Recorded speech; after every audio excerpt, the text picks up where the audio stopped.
오늘은 그 첫 번째 시간으로 베드로의 문안 인사를 살펴보고자 합니다. 여러분, 베드로의 문안 인사에는 두 가지가 있습니다. 온기가 있고 깊이가 있습니다. 베드로는 목회적인 따뜻함을 가지고 흩어져 있는 나그네들에게 인사를 전합니다.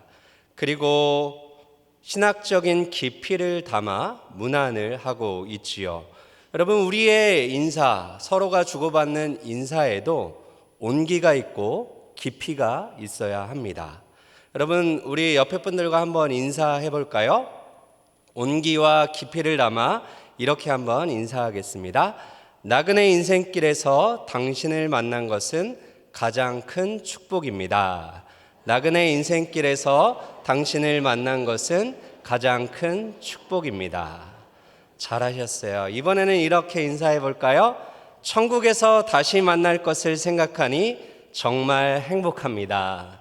천국에서 다시 만날 것을 생각하니 정말 행복합니다. 네, 정말 행복하시죠? 네, 오늘 본문을 통하여 우리가 이러한 온기와 깊이를 느끼기를 원하는데요. 여러분, 예수님을 믿는다는 것은 무엇일까요? 예수님을 믿는다는 것은 자신에 대한 소개가 바뀌는 것입니다. 예수님을 만나기 전 베드로를 한번 생각해 보시죠. 그는 아마 사람들에게 이렇게 자신을 소개하고 다녔을 것입니다. 저는 갈릴리에서 잘 나가는 어부 시몬입니다. 여러분, 베드로의 본명이 시몬이고 어부는 그의 직업이었지요. 그러나 예수님을 만난 이후, 예수님을 믿은 이후 베드로의 자기소개가 달라졌습니다. 어떻게 달라졌나요? 오늘 본문을 통하여 확인할 수 있듯이 나는 예수 그리스도의 사도 베드로입니다 라고 소개를 합니다. 이것은 단순한 계명이 아니고 직업을 바꾸었다는 그 정도의 의미가 아니지요. 정체성이 달라졌고 신분이 새로워졌습니다. 자신을 바라보는 관점이 달라진 것이죠. 여러분, 베드로는 자랑할 것이 참 많은 사람입니다. 그는 12명의 제자 중에서 수제자라고 불리는 사람이죠. 그러나 오늘 본문에서 베드로는 자신을 소개하며 수제자라는 표현을 사용하지 않습니다. 내가 사도 중에 으뜸이다. 내가 1인자야 라고 말하지 않지요. 예수 그리스도의 사도 베드로, 간결하고 겸손하게 자신을 소개합니다. 여러분, 겸손하지만 여기에는 권위가 있습니다.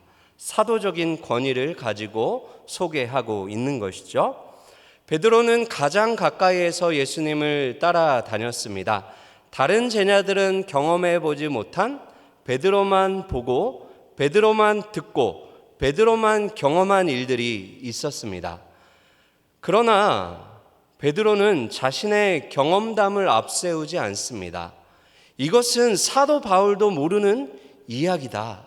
이것은 사도 요한도 경험해보지 못한 거야.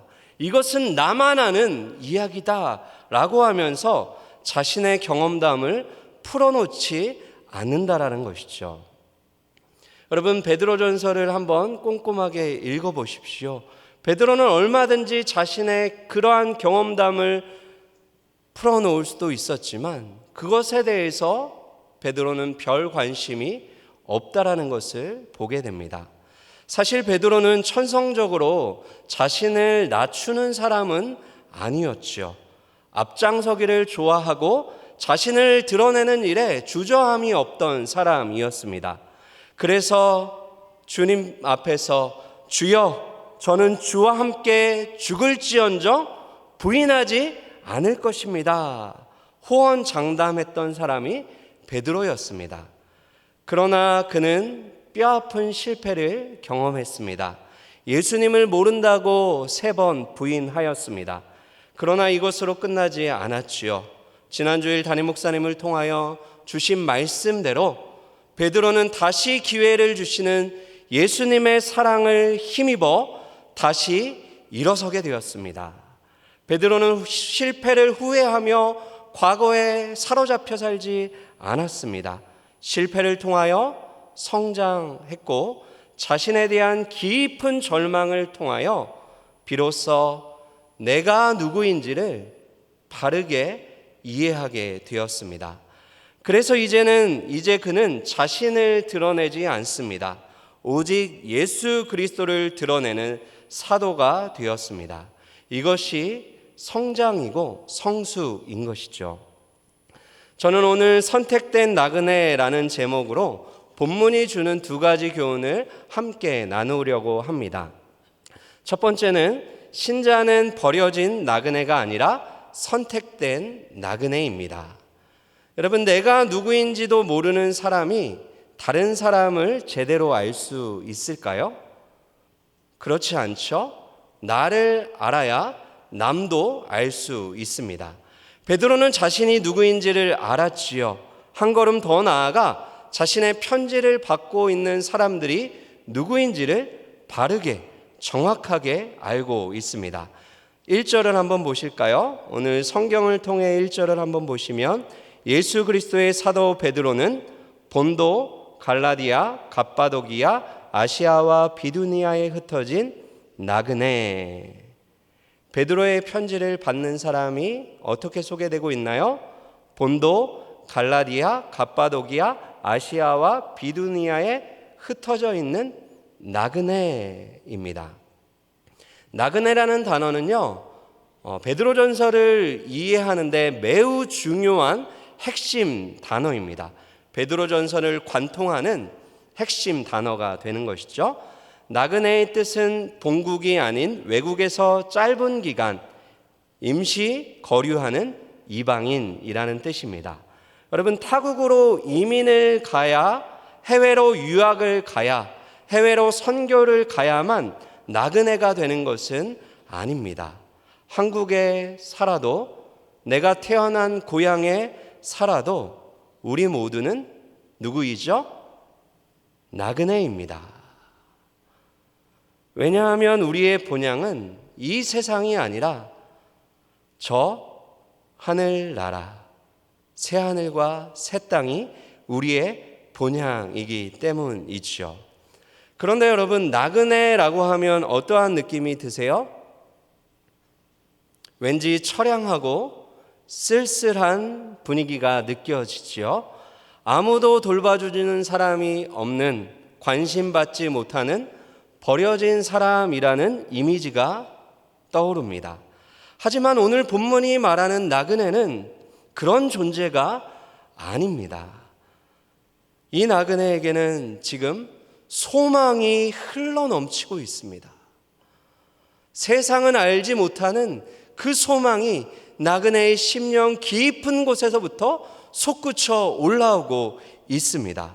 그래서 생기가 있고 활력이 있습니다. 왜냐하면 버려진 나그네가 아니라 선택된 나그네이기 때문입니다. 여러분, 2절을 한번 볼까요? 2절 말씀 우리 자막을 통해 한번 보겠습니다. 같이 읽을까요? 시작. 곧 하나님 아버지의 미리 하심을 따라 성령이 거룩하게 하심으로 순종함과 예수 그리스도의 핏부림을 얻기 위하여 택하심을 받은 자들에게 편지하노니 은혜와 평강이 너희에게 더욱 많을지어다. 여러분, 1절만 보면 우리가 좀 초라하게 느껴질 수 있어요. 그런데 2절을 읽는 순간 분위기가 달라집니다. 이 한 구절 안에 삼위일체 하나님이 다 등장을 하고 있지요.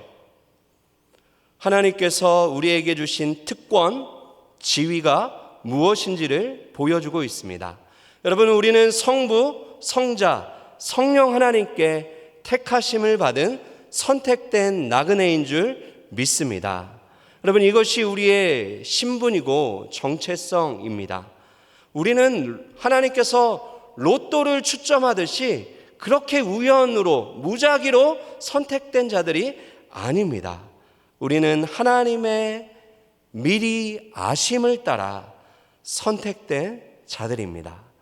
그렇다면 왜 우리를 선택하셨을까요? 선택하신 목적이 무엇일까요? 우리가 베드로전서를 계속해서 살펴보면서 그것을 배울 수 있을 것입니다. 그것은 바로 하늘에 간직해 놓으신, 하나님께서 하늘에 간직해 놓으신 썩지 않고 더럽지 않고 쇠하지 않는 유산을 우리에게 주시기 위하여 우리를 선택하셨습니다.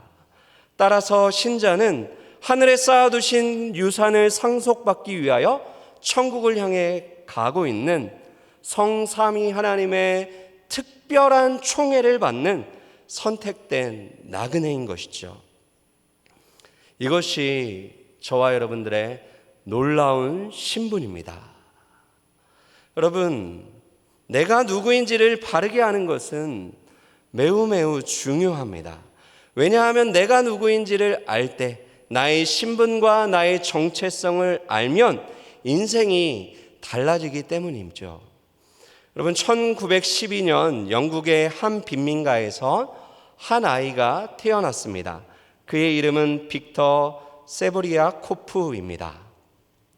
그는 어린 시절 말이 어눌했어요. 학교 수업을 잘 따라가지 못해서 친구들로부터 바보라는 말을 들으며 자랐습니다.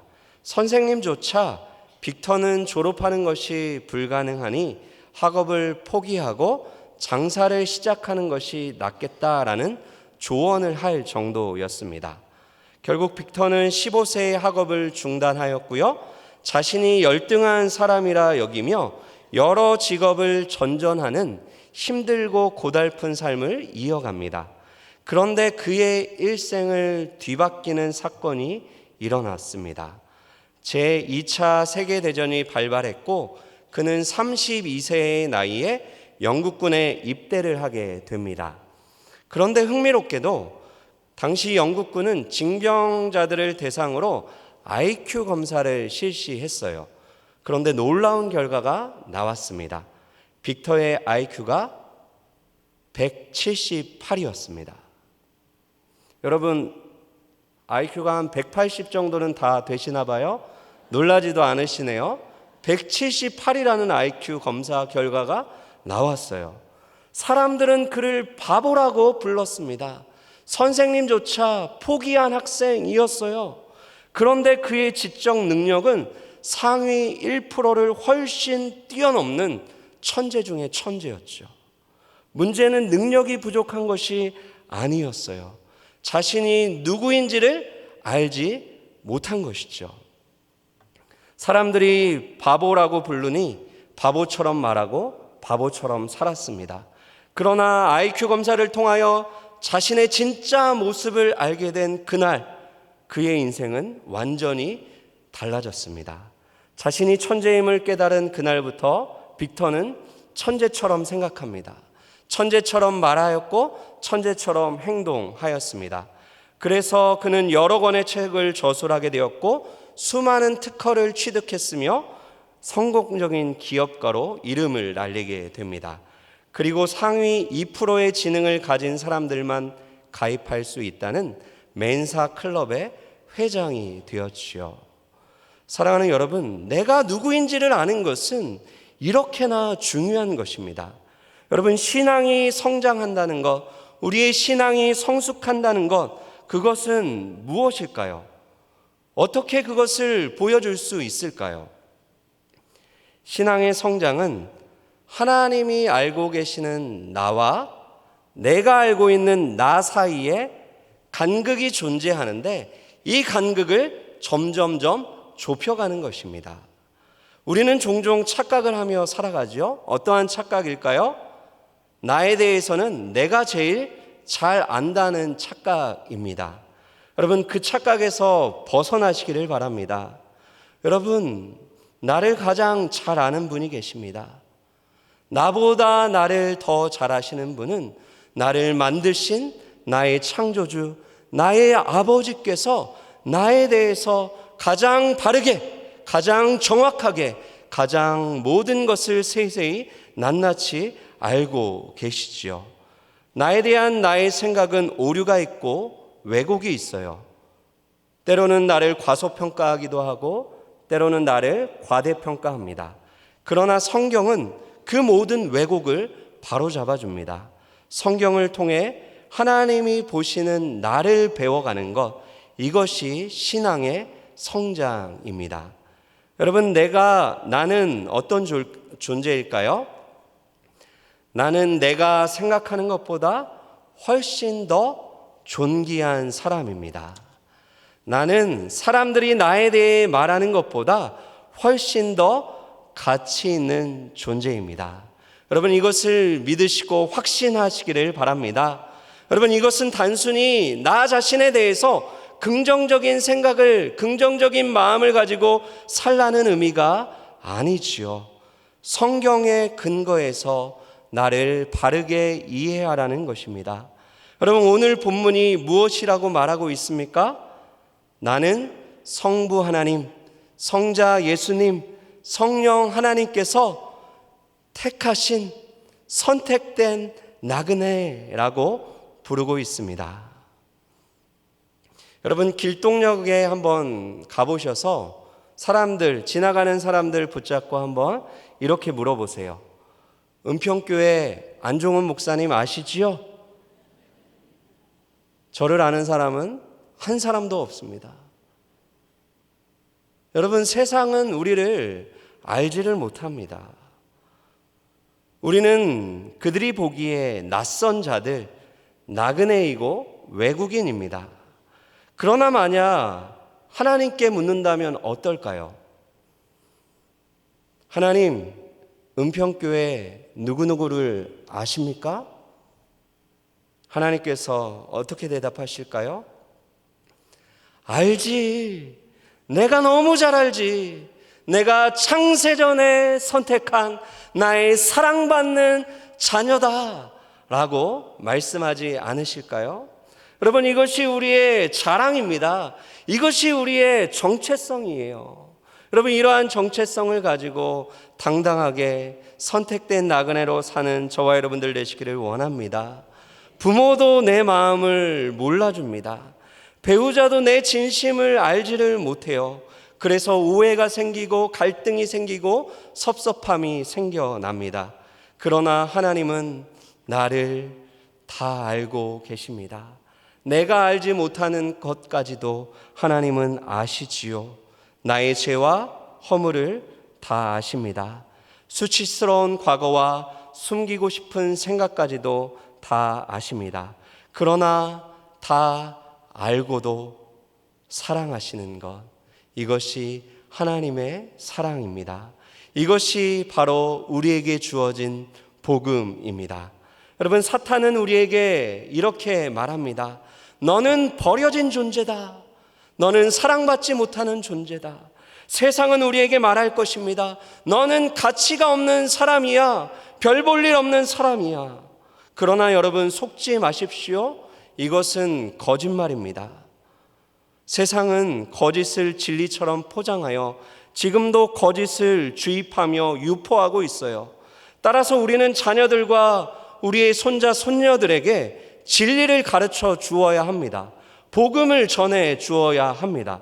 이렇게 말해 주어야 하는 것이죠.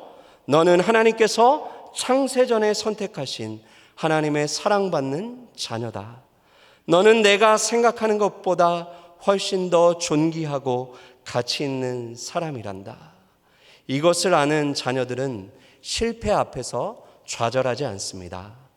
사람들의 말로 인해 상처받거나 열등감에 시달리지 않지요. 겸손하지만 비굴하지 않고 담대하지만 교만하지 않는 멋지고 아름다운 하나님의 사람들로 성장하게 될 줄 믿습니다. 사랑하는 여러분, 사탄의 거짓말에 속지 마시기를 바랍니다. 사람들의 말에 흔들리지도 마시기를 바랍니다. 무엇보다 나 자신에 대한 왜곡된 생각, 굳어져 버린 그 생각으로부터 벗어나십시오. 나는 버려진 존재가 아닙니다. 나는 무가치한 존재도 아닙니다. 나는 성부, 성자, 성령 하나님께 택함을 받은 선택된 나그네, 자랑스러운 나그네입니다. 바라기는 하늘에 쌓아두신 유산을 상속받기 위하여 천국을 향해 가고 있는 선택된 나그네라는 이 성경적인 정체성을 붙잡고 아름답고 당당하고 멋진 인생 살아가는 저와 여러분들 되시기를 주님의 이름으로 축원드립니다. 둘째는 선택된 나그네에게는 돌아갈 집이 있습니다. 가수 최희준 씨가 1966년에 발표한 최고의 히트작이 있죠. 무엇이죠? 네, 역시 우리 찬양대는 다릅니다. 하숙생 맞습니다. 그 노래가 이렇게 시작을 하죠. 인생은 나그네 길, 어디서 왔다가 어디로 가는가. 저는 잘 모르지만 연세 드신 우리 분들은 잘 아시리라 생각됩니다. 여러분, 세상 사람들도 인생을 나그네라고 노래를 합니다. 한국 사람들만 그런 것이 아니라 온 세상 사람들이 인생을 나그네라고 노래합니다. 그러나 그들이 말하는 나그네는 어디서 와서 어디로 가는지를 모르는 구름이 흘러가듯 정처 없는 인생인 것이죠. 그러나 성경이 말하는 나그네는 어떨까요? 성경이 말하는 선택된 나그네에게는 돌아갈 집이 있습니다. 아브라함은 헷족속에게 자신을 소개하면서 나는 나그네요 당신 중에 거류하는 자라고 소개를 하였죠. 야곱은 바로 앞에서 내 나그네 길의 세월이 130년이라고 말하면서 험악한 세월을 보냈다고 이야기했습니다. 다윗 역시 나그네로서의 정체성을 가지고 살았습니다. 역대상 29장 15절인데요. 우리 자막을 통해 같이 한번 읽어볼까요? 시작. 우리는 우리 조상들과 같이 주님 앞에서 이방 나그네와 거류민들이라 세상에 있는 날이 그림자 같아서 희망이 없나이다. 여러분, 다윗이 어디에서 이 고백을 하고 있는지 아십니까? 광야에서 쫓기며 도망하며 이 고백을 하고 있는 것이 아닙니다. 여러분, 왕국에 있는데 자신을 나그네라고 이야기해요. 거류민이라고 이야기합니다. 이상하죠? 왕궁에서 부와 권세를 누리며 살았는데 왜 다윗이 나그네입니까? 왜 이런 고백을 하는 걸까요? 그 이유는 다윗에게는 돌아갈 집이 있기 때문입니다. 왕궁이 그의 집이 아니라 그에게는 돌아가야 할 집이 있었습니다. 여러분, 우리는 정처 없이 방황하는 처량한 나그네가 아닙니다. 어디로 와서 어디로 가는지를 모르는 사람들이 아닙니다. 우리에게는 분명한 목적지, 가야 하는 목적지가 있습니다. 그래서 다윗은 시편 23편 마지막에 이르러서 이렇게 노래를 부르지요. 시편 23편 6절입니다. 내 평생의 선하심과 인자하심이 반드시 나를 따르리니. 같이 읽겠습니다. 내가 여호와의 집에 영원히 살리로다. 이보다 좋은 결말은 없지요. 나그네에게 있어 이보다 더 좋은 해피엔딩 중에 해피엔딩은 없습니다. 여기서 살리로다 라고 번역된 단어는 돌아간다 라는 의미가 있어요. 그러니까 내가 여호와의 집으로 돌아가서 거기서 영원히 살 것입니다 고백하고 있는 것이죠. 이번 설 명절에도 72만 명 정도가 해외로 여행을 떠났다고 합니다. 그런데 여러분, 여행을 다 해보셨을 텐데요. 여행이 왜 즐거울까요? 여행이 즐거운 이유는 무엇일까요?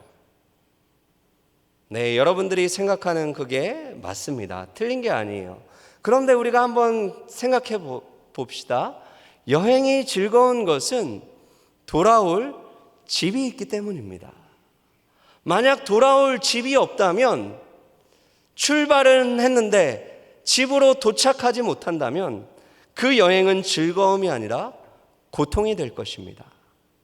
여러분, 여행에 두 가지 코스가 있다고 생각해 보세요. 여러분들이 선택을 할 수 있습니다. A 코스와 B 코스. A 코스는 하루 숙박비가 1,000만 원이 넘는 최고급 호텔에서 산의 진미를 먹을 수 있어요. 최고급 리무진을 타고 다니면서 좋은 것들만 구경합니다.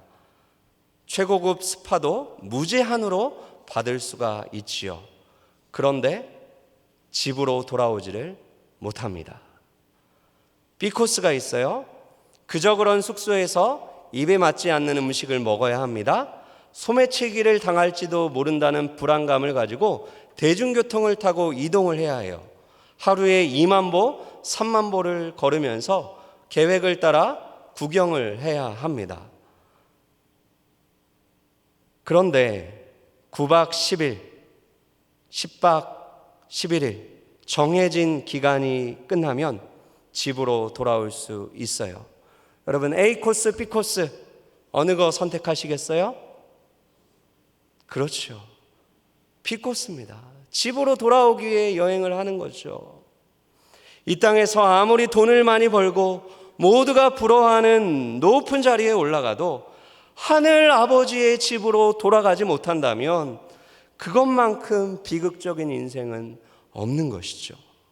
그러나 이 땅에서 아무리 고생을 해도 아버지의 집으로 돌아갈 수 있다면 그는 참으로 행복한 사람입니다.